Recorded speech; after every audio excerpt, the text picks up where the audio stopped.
everybody. Welcome back to my channel. My name is Maureen O'Connor from Quilters Heaven in Northbrook, Illinois, and I am the Opinionated Quilter.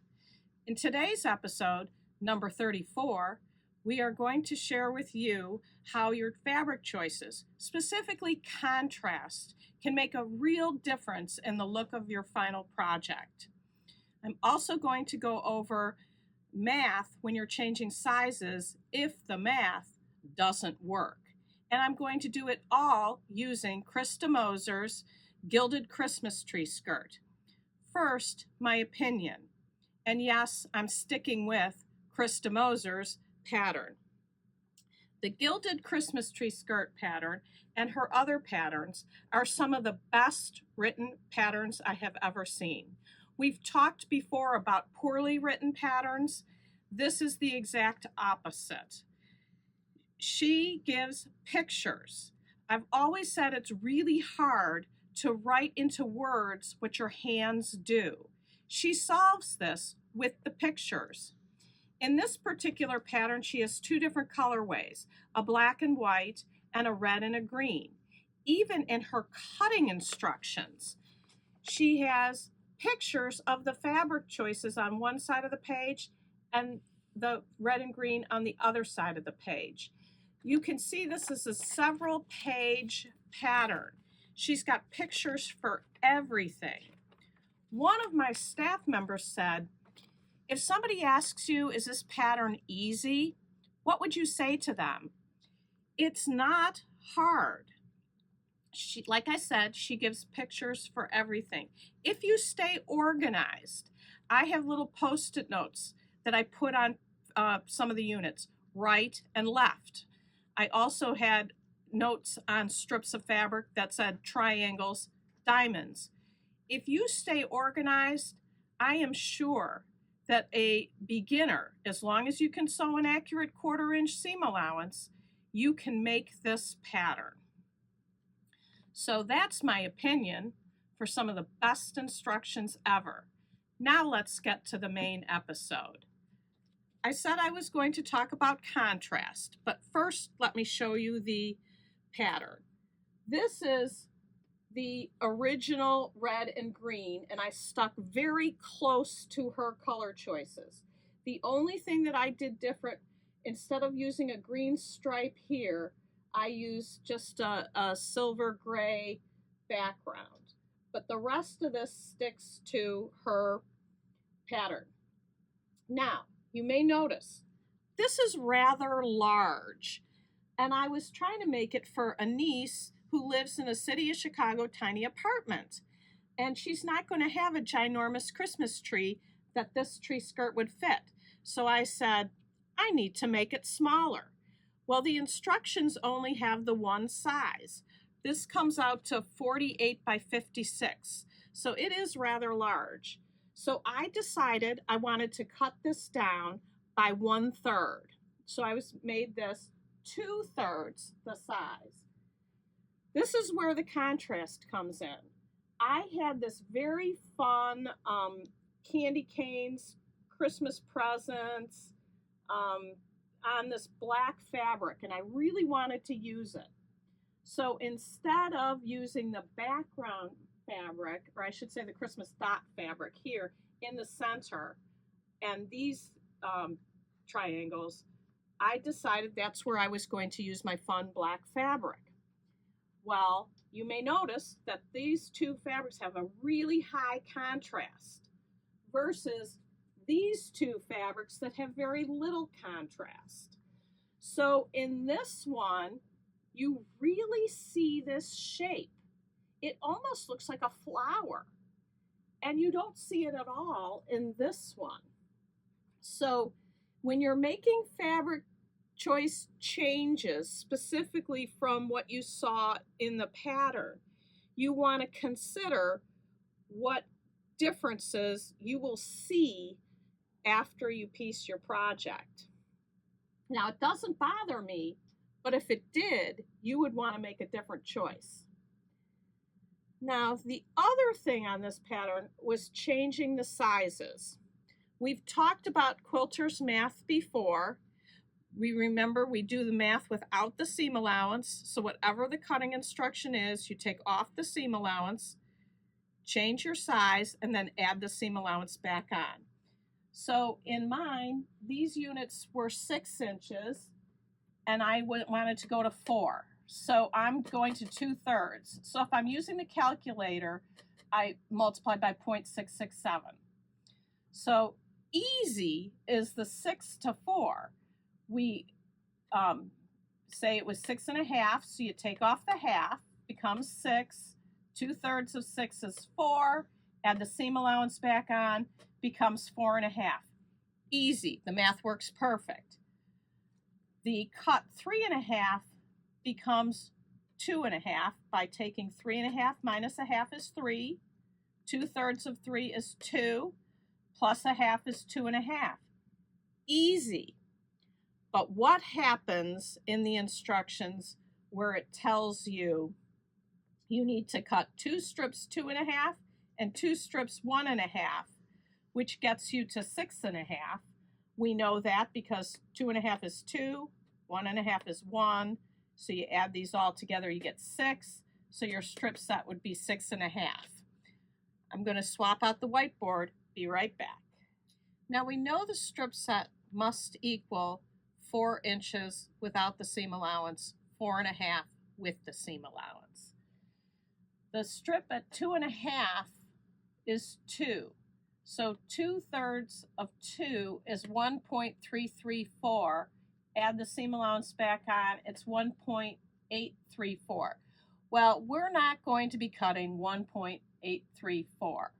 We either have to go to 2 or we go to 1.75 or 1 3/4. We just want to figure out what's going to work best. The 1.5 becomes 1. 2/3 of 1 is 0.667 plus a half is 1.167. Again, there's no lines on our rulers that are going to be 1.167 or 1.834. So we have to go to a number that we can actually cut. So we can go to 1 1/4, or we could go to 1 1/8. I decided that I was going to go to 1 1/4 and 1 3/4. So the 1 3/4 would finish to 1 1/4. The 1.5, which is then is cut 1 1/4, would now finish to 3/4. So if we add up the strips, now I didn't do them in the correct order here. It's really the 1 1/4, 3/4, 1 1/4, but the numbers add up. If you add the numbers up, comes to 4. So when you add your seam allowance back on at a 1/2 inch, your strip set should measure 4.5 inches. And that's how you do it when the math doesn't work right. You just have to play with it and get numbers that you can cut the closest proportion to what the original pattern was and get it to the correct size.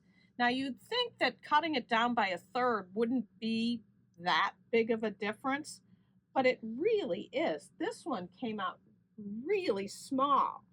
Think about that. It came out without the border on it. So I decided I wanted to add a border. So one thing that I often like to do is to finish an element in the quilt, or in this case Christmas tree skirt, into the border. And I decided I wanted to finish this red into a point. Now, how do you do that? Let me grab my example to show you what I did. So the first thing that I usually do when I'm trying to figure out measurements for something that isn't in the pattern, I draw it out on paper. This is the actual paper that I used to draw out these triangles to finish them in the border. So I made this the width of the red here, and then I finished it out into a triangle, making sure the point came to the center. And then I drew what would be my border. And I measured this and said I should cut it from a 2.5 inch piece of fabric, which I did. And then I sewed it on with scrap fabric. I now after paper went to fabric, sewed it on and put it up to the edge of my border and found out it didn't quite match right. It was a little too small. I probably didn't take into account the seam allowance. So I did it again. I ripped it apart. I cut a new triangle bigger from a 3-inch strip and sewed it onto my border. And I matched it up to my actual Christmas tree skirt, and it fit perfectly. So I then proceeded to make 6 borders, and with hexagons, I always like to do 3 sides with 1 space in between. Press those, trim those, and then do the last 3. And that's what I did with these. And I think it turned out great. In fact, you almost see a Star of David. We were saying that since these reds look like Stars of David and this looks like a Star of David, we should do it in traditional Hanukkah colors. And our Jewish friends, obviously, they wouldn't have a Christmas tree skirt, but it could be a menorah mat, or it could be a tablecloth, or cloth to cover for dessert table or something. But I'm still working on another one of these, so the Hanukkah one might have to wait till next year. So that's how I finished the red in the border.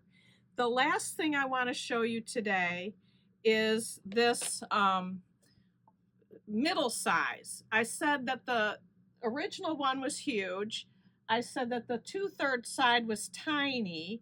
So remember, these were 6-inch, these were 4-inch. I decided to do a 5-inch. And it's really interesting to me how different these sizes look. If I hold this up here, this looks tiny compared to this gigantic one. And this now looks gigantic compared to this tiny one. So when I finish this one, it will be right in dead center in the middle between these two. Now, we talked about contrast from the very beginning, and what I picked for these fabrics is this fabric here, which I love, is what I'm using for the Christmas dot. So you can see that there's going to be high contrast between this and the background.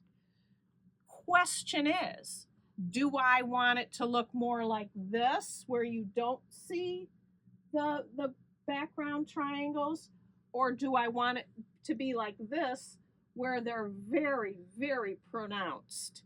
So I have this choice that is my Christmas dot, and I pulled this other fabric that has the silver and red in it and does not have high contrast at all. So I have to make a decision of which of the two I want to make, low contrast or high contrast. I may end up cutting pieces for both and laying them out and taking a picture and then deciding which I'm going to use. That sounds a little opposite of what you usually hear me saying. I don't want to waste. I don't want to waste. The only time I'm willing to use more fabric than I need to use is when I'm making a decision that is ultimately going to affect the end result, how much I like my finished product. So if I cut these and the high contrast and don't use them, I will use them in a scrap project. And same with the other. So I do overcut from time to time in order to make a decision to get a good result. That's the only time that I'm willing to use fabric that I don't specifically need for that project. So remember, think carefully about contrast in your fabric choices. Don't be afraid to change the size of a project because the math is difficult. You can always figure it out. If you need help, please direct message me on Instagram at Quilters Heaven Inc. If you have any comments about this episode, please comment. And if you like this episode, please like, share, and subscribe. There's a lot of value here, in my opinion. So please share it with your fellow quilters. That's today's episode. Until next time, happy quilting.